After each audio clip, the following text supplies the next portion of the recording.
The palace is furious that the corporation has refused to let it see the princes and the press before it airs on BBC Two tomorrow, and says it will refuse to cooperate on future projects unless it is given a right to respond. The Queen has united with Prince Charles and Prince William in a threat to boycott the BBC over a documentary alleging vicious briefing wars between members of the royal family. Last night, a senior royal source condemned the documentary as tittle-tattle and said the row over the program had left the 95-year-old monarch upset.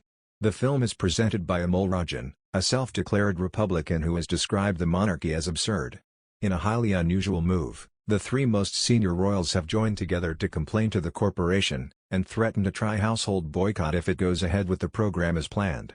Despite a series of meetings between Prince William's representatives and the corporation, the source said the BBC was still refusing to show the program to courtiers before broadcast. A palace source said, "There is upset about it. The households are all united in thinking this is not fair. No one at the palace has seen it." The BBC says the two-part program will provide context for William and Harry's relationship with the media. But while palace insiders say we'll judge it when we've seen it, sources believe the film will suggest that the brothers, or advisors working for them, briefed against each other to the media and won a fair right to reply. The allegation that William and Harry instructed courtiers to plant smears against each other in the media is particularly sensitive for the princes. They successfully united to block the same allegation from appearing in another documentary earlier this year.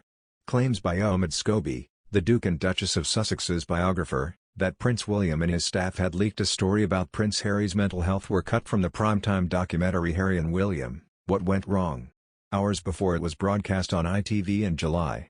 Media speculation about the relationship between the brothers was rife for more than a year before Harry revealed the full extent of their rift during a tour of South Africa in 2019.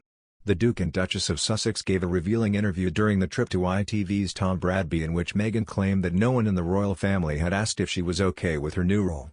Harry could barely conceal his disagreements with his brother, saying of William, "We are certainly on different paths at the moment, but I will always be there for him and I know he will always be there for me. We don't see each other as much as we used to because we are so busy, but I love him dearly. The majority of stuff is created out of nothing, but as brothers, you know, you have good days, you have bad days." While the princes disagreed on many points, they were aligned on the issue of their press operations. It has previously been claimed that each office was briefing the media against the other, but they have persistently denied it. It is understood that unless Monday's documentary removes these allegations, the three households have threatened to withdraw cooperation for future BBC projects such as interviews or documentaries. Such a move would mark the end of a long relationship between the royal family and the BBC, which screened a tribute to the late Prince Philip this year and broadcast Earthshot, a 5-part series about climate change which was presented by Prince William. The BBC is also part of a rota system, shared with ITV and Sky, to film the Queen's Christmas speech. Yet the relationship has been tested over the years.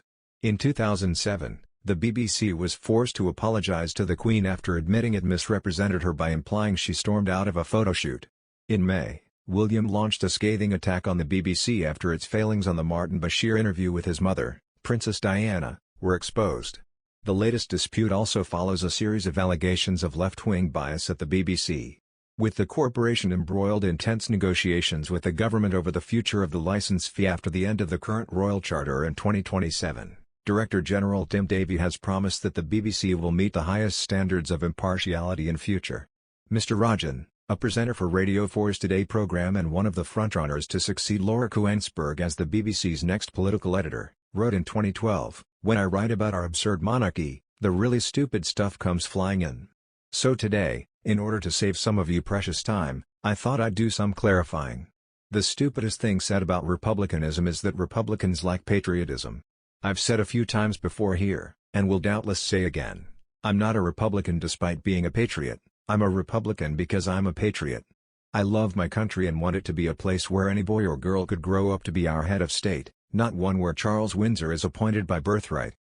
A senior BBC insider told this newspaper last night that there were always bumps in the road on productions like this, but managers at the corporation had agreed that it did not breach any of the BBC's editorial guidelines on impartiality. The source added, "You can't make a documentary about royal journalism without mentioning briefings. It doesn't point the finger at any individuals." Advance publicity for the program, which airs at 9 p.m. tomorrow, says it will document the years in which the Cambridges and the Sussexes have charted very different courses in their relationship with the media.